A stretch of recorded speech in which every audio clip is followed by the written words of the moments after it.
Hey guys, how is everyone? Holy smokes. So many of you, I love this so much. It's 7 o'clock here. I'm in Central Standard Time. And so it's like post dinner, pre bedtime chaos. So I called in my mom for a SOS because the hubby's still ice fishing. I'm like, I cannot have the kids around during this. So hopefully they stay in the living room and we can knock this out. But I'm really excited to get to chat with you guys tonight. We are recording now. If you guys have any issues hearing me or anything, just throw it in the chat. And I do have a slideshow. I am a little bit of a visual organization type person, so I'm going to screen share with you. So I won't be able to see your chats and comments until I'm done with that. But as we go, just shoot any questions or feedback you have in there. But I want to see, before we kind of kick off and I screen share here, who struggles with what to post, but more specifically, how to tell your story. Raise your hand or throw it in the chat. Okay, because lately I've been spending a lot of time chatting with coaches, and it's been something on repeat that I've heard over and over, is that either I'm spending so much time trying to craft posts, or I just don't know what to say in my post, from all of the above, or even worse, I don't post at all because I don't know where to even start. And so I really put my thinking cap on, and I wanted to help you with a few different ways, try to get unstuck with how to put your story together into posts, but then from there, how to recycle them in a way that you can reuse and repurpose to flow with how your month is falling out in your goals and everything else in your business and your personal life. You don't need to be good with words. You don't need to even enjoy writing. Honestly, all you need to do with this formula is be ready to look at yourself in a completely vulnerable lens and really dig into how you're feeling and what you're thinking. And that's really honestly it. I personally enjoy writing. I find it kind of therapeutic, but I often will admit I either get way too wordy or I miss the boat on really what I'm intending on getting across in my message. And I know that I could always be finding a way to be more productive and more efficient in my time that I do spend writing my posts, because I'm a mom of two little ones, and often I'll be like, I gotta write something, but I don't have any brain cells left. Like, where do I go? And I don't have that resource of something that I can just take and recycle. So that's kind of how this was all born. And I also was thinking ahead into the new year and different systems I want to try implementing. And I'm expecting a third baby in 2020. And I know the craziness that that can bring. And I really needed a system for myself too. So this isn't just a solution for you guys. It's really a solution for me as well, that I planned and created, that I can use myself to keep my business on track as well. So I'm really excited to share it all with you. I hope you guys enjoy. I'm going to try to screen share here, and then we can kind of go from there.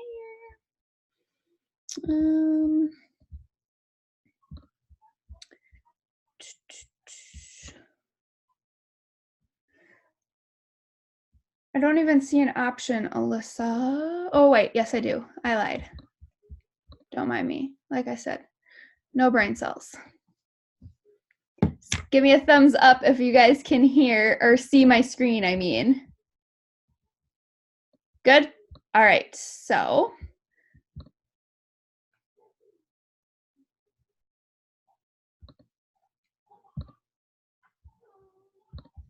one moment. All right. So this is going to be all about telling your story with ease and purpose.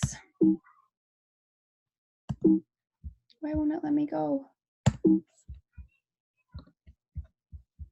It won't let. Bear with me. Anyone can do this job.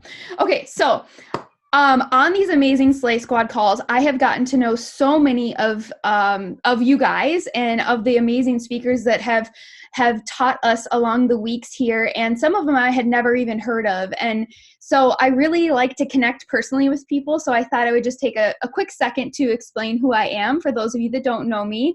My name on social media recently changed. I got married, so you might know me as Sarah Gobb, but I'm Sarah McKee. I have 2 daughters, 2 and 4, and a baby on the way. We went through a really nasty divorce in the midst of my coaching career, and was a single mom to 2 little ones. So I've kind of been through it all in my coaching career. I'm now remarried to who I feel is my soulmate. I'm educated as RN, and I work casually in the post-anesthesia unit. I've been coaching almost 6 years and full-time almost 3. I am 1-time premier, 2-time elite, Success Club 5 legend, 7-star in my first, 2-star in my second, diamond in my third, diamond in a U+2 account, and a Million Club member, or whatever they call it. I like to state the way that I build my downline, because personally for me, the way that I'm structured, 15-star isn't a goal right now, because financially I can make more building by stacking my star diamonds on my weak leg. And so I share that with you for those of you that just think that 15 star is the only way to go, because I really want you to understand that there's a million different ways to build this business depending on your downline and how you choose to build, whether it's for rank or income or both. And I think that I always find that really interesting. But I also want to share a lot of my failures with you, because I think it's often easy to share our accolades and start to get into that comparison game, or like just, oh, it's so easy for them. They've done all these things, but they don't really know how hard it is, and so on and so forth.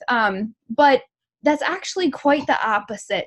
Somebody that has reached a lot of different goals and accomplished a lot of different things in the business, they're often the ones that have failed the most. And so these are some of my favorite things that I have failed at. I've missed Success Club a handful of times. I have lost out on a 5-star bonus, which is usually over $5,000, for missing 5 PV points. 5 PV. I have had many people jump ship on my team at once. When the whole keto phase came out, I lost up to 3 star diamonds and a couple diamonds at once. I've dropped ranks so many times, and I have embraced every failure as a learning lesson. That's the key here. I want you to, when you do stumble, just pick yourself back up. That's really all that matters. So that's me.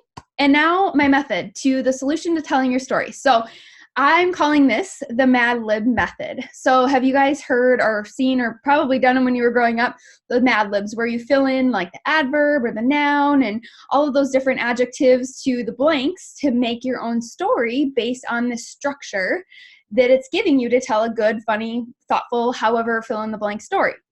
So that's what I have created for you to hopefully help you formulate your really important posts. So the first step to this method is what I'm going to call creating your 9 different brain dump word pools. So think about it like this. When you're filling out a Mad Lib, you already know thousands and thousands of words in your vocabulary to just instantly plug into those blanks, right? Well, I want you to create your vocabulary essentially around your post by creating these brain dump word pools that I'm going to talk you through. So whether you're paper and pencil or you want a notes in your phone, Google Doc, whatever works for you, find a space that when you have those moments when your brain is working, mine's usually in the shower or the car, you can shoot a quick voice memo in that note under whatever category correlates to these words or these thoughts or ideas, so that you can remember them and circle back to them at another time. So the first list that you're going to make is how you felt before your journey with your physical goals and your physical fitness. So some questions that can prompt you to Thinking of these things could be, what did you physically feel like in your clothes when you moved around? What was your energy like before you started? What was your sleep like? What was your commitment levels like? What was your self-image like? What were your excuses, and what held you back? A few of mine, just to kind of trigger your thoughts here, were frustrated, on a hamster wheel of failure. I had no self-control. I was constantly starting and stopping, no consistency, no routine, uncomfortable, tired, and those things were too hard to try. List 2 is going to be how you felt before you started your coaching journey. So what was your community like? What was your support like? What was your driving force to starting? What was your work-life balance like? Or what was your work life like? What were your dreams? What were your frustrations? And what were your last straw moments? And again, these are just a couple questions that I thought of to get your wheels turning. There could be thousands that could trigger you to these thoughts or feelings. But a few of mine in this category were, I was sick of having to go to work when I wanted to be home with my family. I was sick of working my butt off for what I felt like was not a fair fiscal return. I wanted to work my own hours. I wanted to be present on weekends and evenings and holidays. I was sick about the amount of student loans that I had. I was scared of being the sole income owner after my divorce. I was burnt out working 3 jobs, and deep down I knew I could do more with my life. List 3 is, what are some excuses or objections you used before joining, or that you often hear that you personally have overcome? And personally overcome in this category is a huge part of this, because since this is your story you're sharing, and that builds trust when you share, I want it to be about how you overcame those objections. So one of mine that I often talk about is the objection to cost. And I share how I personally understand that, because I chose to skip Starbucks for a month when I was saving up to purchase my first challenge pack. The no time excuse, both for working out and how to fit in work, not having any followers when you started excuse, and not being tech savvy. Those are all ones that I've personally experienced, I've personally told myself, and I personally worked through, that I try to talk about publicly. List 4 is going to be, what are some of your biggest failures in this business? So I kind of shared a few of mine already, but just list all the things that you feel like you failed at. Number 5 is, what are some of your biggest successes in this business? Number 6 is, what are some of your biggest failures in your physical journey? 7 is your biggest success in your physical journey. And then 8 is characteristics of your ideal challenger. A few of mine are that they are coachable, resourceful, committed, persistent, and consistent. And list 9 is characteristics of your ideal coach. A few of mine are, they're not going to be afraid of what other people think. They love learning and challenges. They're positive. They have integrity, grit, willing to fail, and solution-oriented. Now, I'm going to share this slideshow PDF also, so I'm just trying to whip through these so I really can dive into questions and comments at the end. So don't worry if you're trying to write them all down. So now, I'm not sure if any of you have read the book Jab, Jab, Jab, Right Hook, but it's very boring. It's very dry, but it's very good. So it's one of those reads where you're like, I can't get through this, but I'm also really picking up a lot of useful stuff. So this is something from that book that I'm going to continue to model this Lib Method off of for you, and I'll kind of dive in. So now that you have your 9-word lists and word pools, we're going to now create 4 different types of posts. You're going to create fitness jabs, fitness right hooks, coaching jabs, and coaching right hooks. And I want you to think about jabs as you striking a chord with a certain feeling or point, and just expanding on your experiences and thoughts through that. And right hooks are taking the same thing, but at the end, inviting them to tackle that same feeling or objection or chase the same dream or goal as you. You might also think, if you've heard the terminology of jabs as breadcrumbs and right hooks as more of a call to action. So I now broke this down into the 4 different types of jabs and hooks, And I gave you the different word pools that each are associated with here. So under a fitness jab, there's going to be the 5 types or the 5 different pools that you can pull from. So how you felt before you started your journey, excuses, objections, your failures, and your successes. And the fitness right hooks are going to be those same things plus the characteristics of your ideal challenger. So I just broke this down into organizing when you're creating your jabs and hooks, what pools to pull from.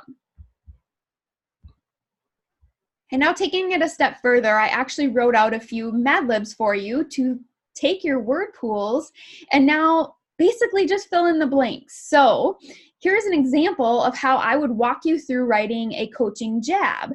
And what I would encourage you guys all to do, and what I have done, is I have a jab and a hook Mad Lib note where I have this written out exactly in there, and then I can just go to that other note, pull a couple of the words from my biggest failure pool, my how I felt before I started pool, and plug them into these. And then I have posts. It's magical and it's so easy. So I hope it works for you too. But an example here would be in parentheses in bold is where you're going to take from your word pool. So you're going to take from your coaching failure word pool, plug in a word that you feel like talking about today in that starting point.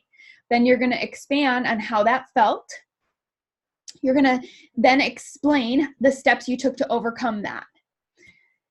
Another idea of a coaching jab would be, I know what it's like to feel, a word from your how you felt before you started pool. Tell the environment around you in those feelings. So, I know what it's like to feel stuck in a job that you can't stand, how you dread not pressing snooze on your alarm and putting on your outfit and packing your lunch and going through the same mundane routines, and elaborate on a situation that you remember feeling in that way, like expand. I'll never forget this morning where there was 20 inches of snow outside and I so badly wanted to hunker down in my pajamas and I had to go to work and I didn't have a choice. I had no PTO. Our bills had to be paid. Like, what was that moment for you? And that's what I hope these walk you through. And then talk about steps you took to change that feeling into a positive one. The next one would be, what are you most proud of? Asking your audience that. What are you most proud of? And then explaining something you are. So then you can go on to say, something I hold near to my heart is fill in a blank about something you're successful of or something that you've accomplished in your business. Talk about that, why that was a goal. Talk about what it means to have accomplished it, what you sacrificed to get there, and how worth it was to sacrifice all those things to get there. And then the last idea for a jab here would be, I used to tell myself this all the time. Insert an excuse that held you back. Talk about why you told yourself that excuse. Talk about the root of it, and talk about what you did to overcome it.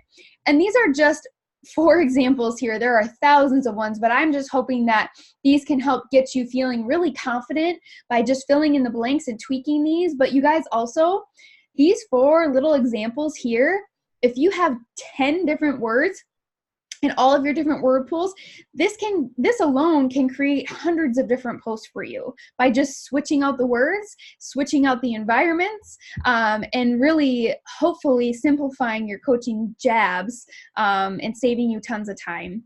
So here's a coaching right hook Mad Lib for you. This would be calling out that coach.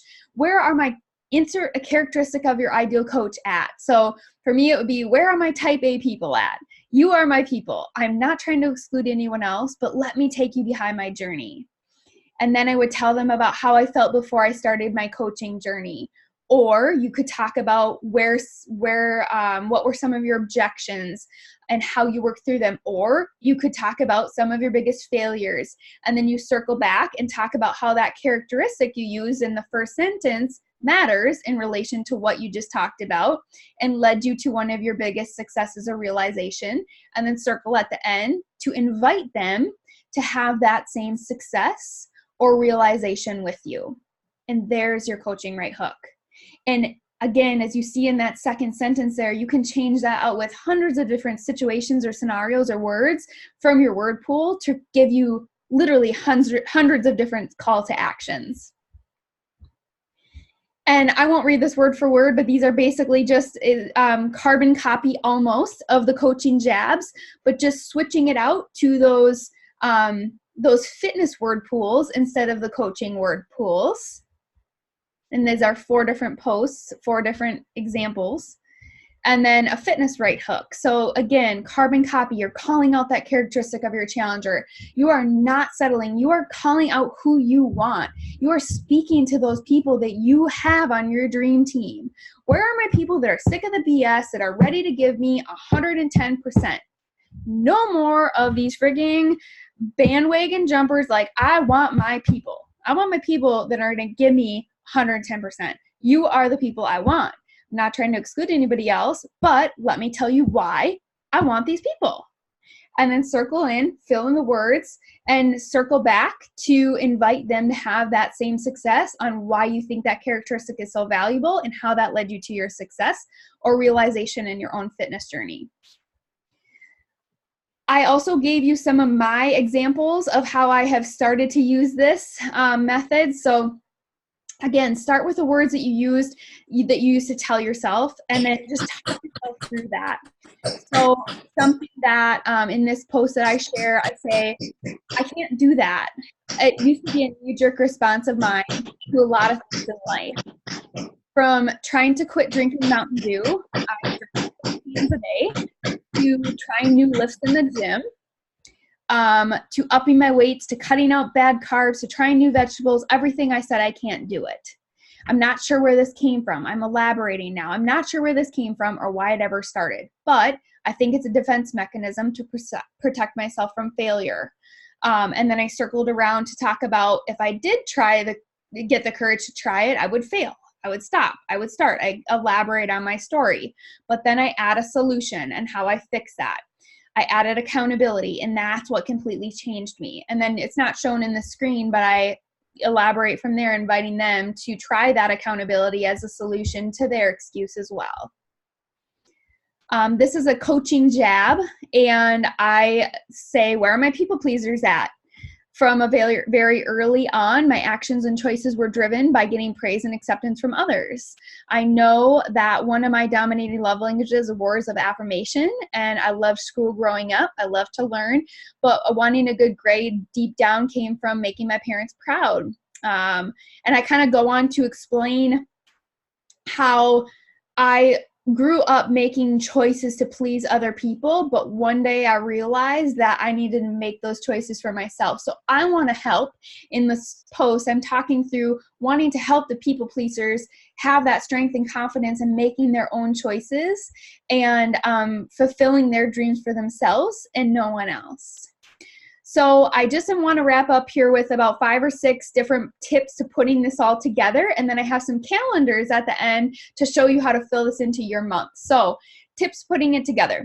Step 1 is keep any business talk, for example, program names, ranks, success club, in layman's terms. And always aim to leave mystery. I'm not saying bar blend. I'm saying a new bar program. I'm talking about my bar babes. So explain in the simplest terms or very black and white. People don't know what Success Club means. People don't know what 5-star diamond means. So break it down for them. Like, very literally tell them what that means. I achieved a rank goal in my business today. That means that I have created and helped encourage and mentor 5 different leaders on my team. Or I have helped 200 people this last year, or I have a team of over 10 people now. Whatever it is, explain it in a way that anybody can understand. Tip 2 is put it all in first person when you call out the qualities you're talking about. Imagine throwing yourself under the bus, essentially. That's what's going to make people relate to you. You know, I know what it's like to fail. I know what it's like to not be committed. I was in and out. And at one point I decided, how dare I be more committed to Netflix than building for my family, than building for my wealth. So by you sharing those things about yourself, instead of calling other people out, it makes them understand that you can be the one that can hold their hand through getting through that same struggle themselves. Tip 3 is call out the high performers. This is a Josh Coates quote. call out the high performers because the low performers will still show up. He said low performers are desperate for help and high performers are not. So don't sell yourself short, only calling to everyone to join your team. Really laser focus your call to action posts around those qualities that you wrote down on your brain dump that you want in a challenger and that you want in a coach. Do not settle for less. Be very clear on those are the people that you want. An example is I'm looking for people already crushing it, who needs just some personal access or personal accountability to get to the next level. Tip 4 is once you have at least one post for each of the 4 jabs and hooks saved in your notes, it should be so simple, you guys, to just change a few words at a time, change the seasons, the tense of the story, the location or environment. One day I was at a coffee shop working, or one day you were laying in bed and you realized this, or one day you were at work and you this, and all those feelings should be applicable to so many different stories and situations in your life that you should be able to interchange these to literally make hundreds and hundreds of posts. Tip 5 is the same as tip 4, apparently. Tip 6 is between all of your jabs and hooks, continue to use those word banks as ways. Don't just use them for your big posts, you guys. Use them to ask polls in your stories, make simple voting posts on Facebook. So, for example, this is just on the top of my head, starting and stopping was one of my things. I could just make a simple poll on Facebook, drop an emoji below if you've ever started something and stopped it before finishing. That's it. You're making that thing a focus on your feed, a focus to your audience. And you're bringing these words. It's like your vision board, you guys. It's like you're bringing these words to vision, into action in your feed and in the way that you interact and you talk and you present yourself on social media, so that they know that these are the things that you've overcome, that you struggle with, that you're working through, or that you want to help people overcome. So just because it's not a long post, it doesn't mean that it's not a powerful tool from your word bank to use in any way possible. And tip 7, this is probably my favorite one. It's actually from my personally sponsored, or she's in my downline, Molly Asplin, new 15-star diamond, amazing rock star coach. And I think she got it from Josh Coates. Don't quote me on that. But inviting off of your jabs. So this means don't just invite off the calls to actions, you guys. There are going to be people that comment when you say comment below or come with me to fight this journey or whatever you're asking them to do, but the jabs are where it's at. So, for example, I'm making a post after this call tonight about how I really got in my head about whether or not I was worthy to speak to an audience like this and to be leading these calls with all these other amazing leaders, and how I'm trying to get myself through those thoughts, and how personal development and the daily activities of coaching have really got me through that. I don't invite them to do anything. I'm just sharing my feelings with everybody. And I'm going to then invite everybody or start a conversation with everybody that has liked or engaged on that post tonight. And what I'm going to do is I'm going to say to them, thank you for your support. It really sucks to feel this way. And I know I'm not the only one, whether it's about hosting a call and you're good enough, or whether it's about comparing a photo of you 3 months postpartum to another woman 3 months postpartum. It doesn't matter where you're feeling less than. It's a hard feeling to feel, and I work really hard every day to get through that. I would love to tell you more on how I work every day to get through that. And when they respond saying, yeah, I would love to hear how you get through that, I can tell them about the personal development that coaching keeps me accountable to. And I can start a conversation of teaching them how that vital behavior of this business has impacted my life in so many ways.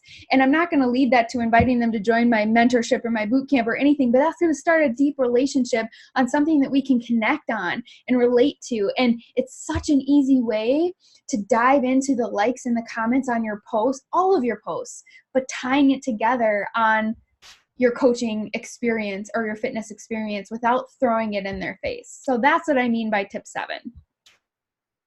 All right, so here are some calendars. I use January as an example because it's right around the corner. But the first step to throwing all of these ideas into your, I don't know where that arrow came from. That's wild, but all right. To throwing this all together, the first step is plan your challenge group start date.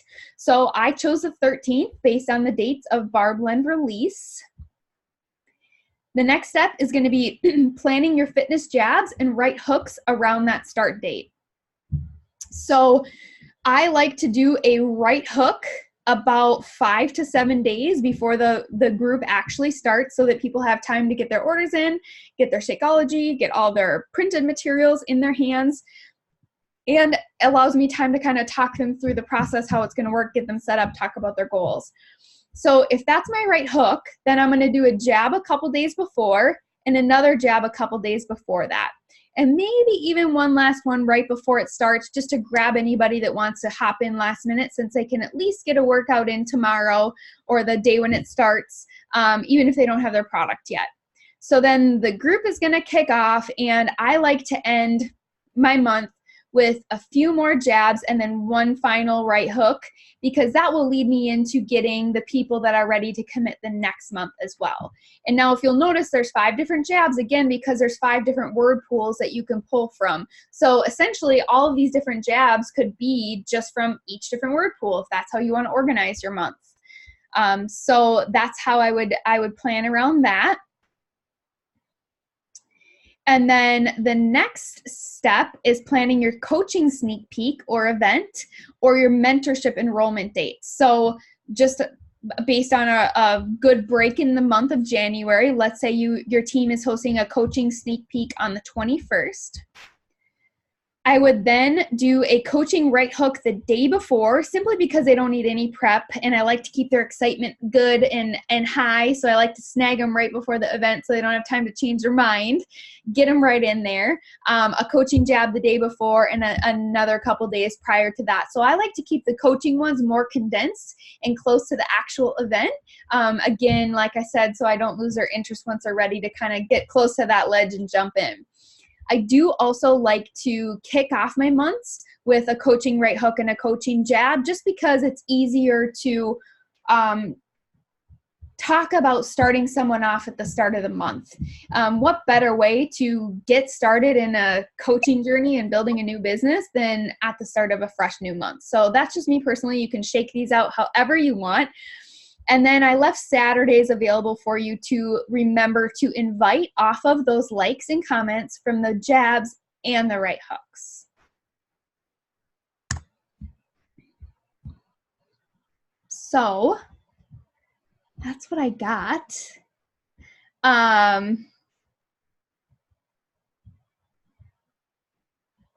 Let's see. There's so many comments. Does anybody have any questions that you want to just unmute and ask versus? I'm definitely sharing the slides for sure. And I also have like a copy and pasteable thing where you can just copy and paste those little Mad Lib things into the notes on your phone or share with your teams or anything like that too. So Sarah.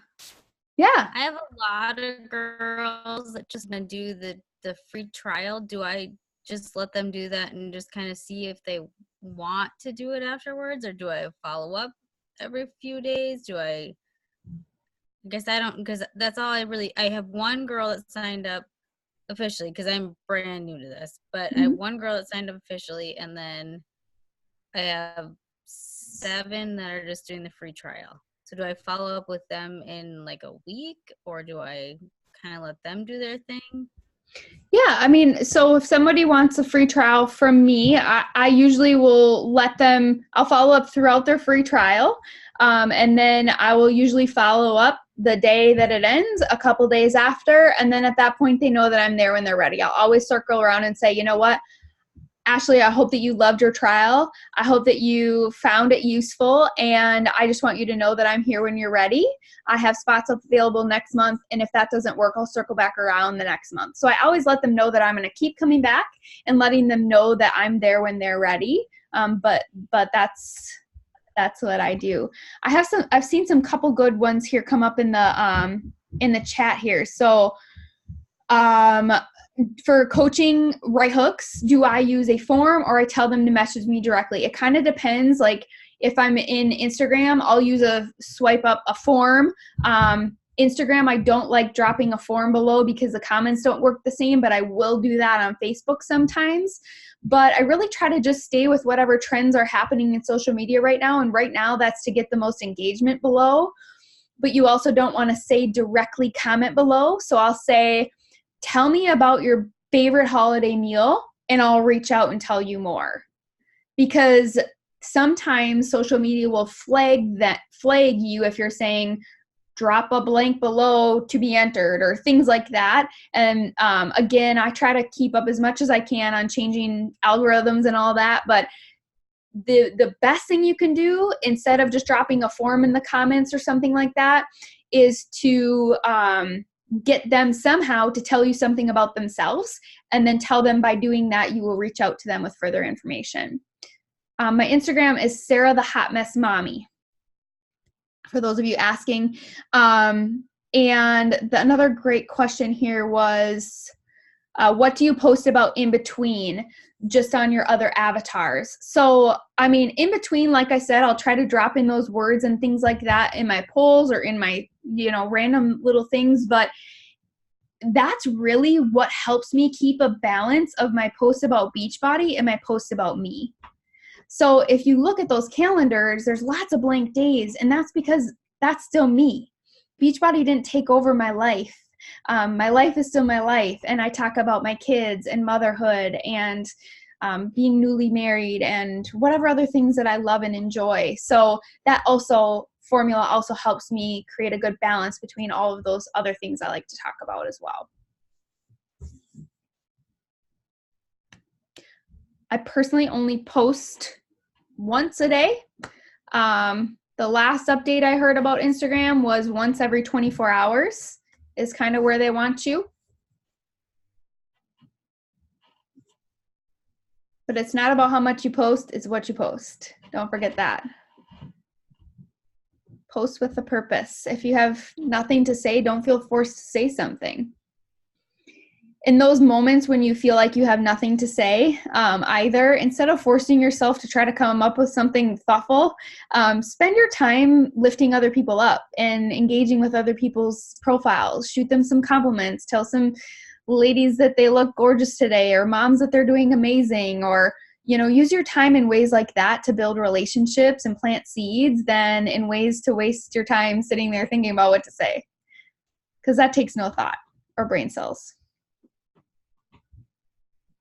Any other questions?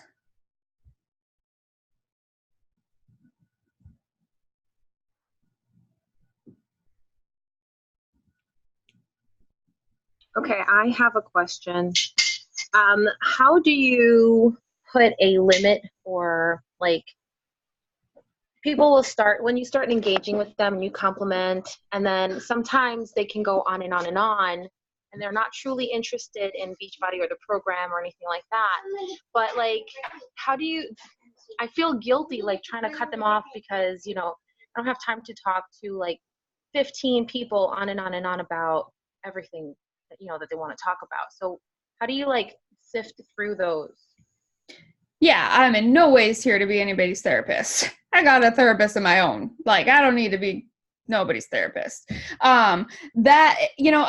It's about what you enjoy. If you're not liking the conversation, don't keep talking about it. Like, I'm not here to be pretend friends with anybody. I want the freaking people in my challenge group that I want to be besties with, like, for real, that I love. Like, it's one of my challenger's birthdays today, and I've become so close with her, and she's never going to be a coach, but she's amazing, and she's so important to me. And, like, that's the people I don't mind carrying on a conversation with, because they're going to change my life, and I'm going to change theirs. Like, not the people that you're like, oh gosh, is this ever going to end? End it. Break up. Like, doesn't matter if you stop the conversation. That's personally my advice for that. My whole point when I don't even compliment people unless I really want to engage with them. Or a lot of times I'll ask women like where they got a product or where they got an outfit because it's genuinely something I want to know. And it's a conversation I genuinely want to start. So maybe that kind of stems from there too. But you got to use your time wisely. And I miss thousands of things in my Instagram inbox. I miss thousands of things in my Facebook inbox. But I try the best that I can to triage where my attention needs to be first. That answers your question. The people That's super helpful. It's just, I guess No, you're good. You're good. The people that someone asked here, getting the people who always say you're so inspiring and just keep watching and watching. Give them something to keep watching and watching.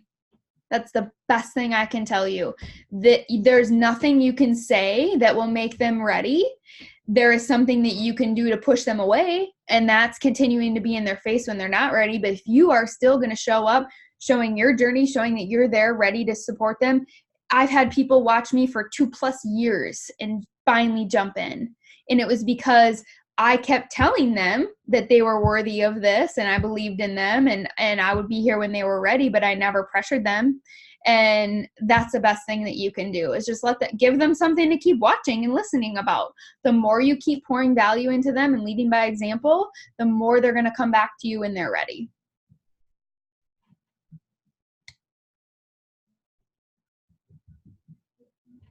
Anything else, guys?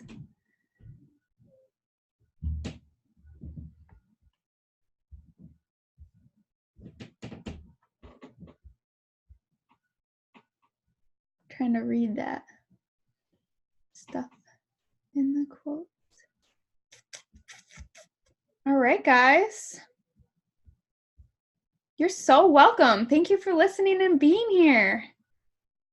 I'm honored to be able to have this chance to speak to you guys tonight. There's so much value in this network. There's so much value that all of you guys have. The key to it all is sharing. And if you have a struggle or something that you're trying to figure out a solution to, buckle down and make a solution and implement it. That's the best thing I can tell you. So I will get to sharing this document and those little snippets with all the leaders of the Slay Squad stuff so they can hopefully trickle down to your teams right now for you guys. So again, thank you. I'll get the recording out as soon as possible as well. Happy Monday night. And I hope you all have a wonderful holiday season. Merry Christmas. Bye, guys.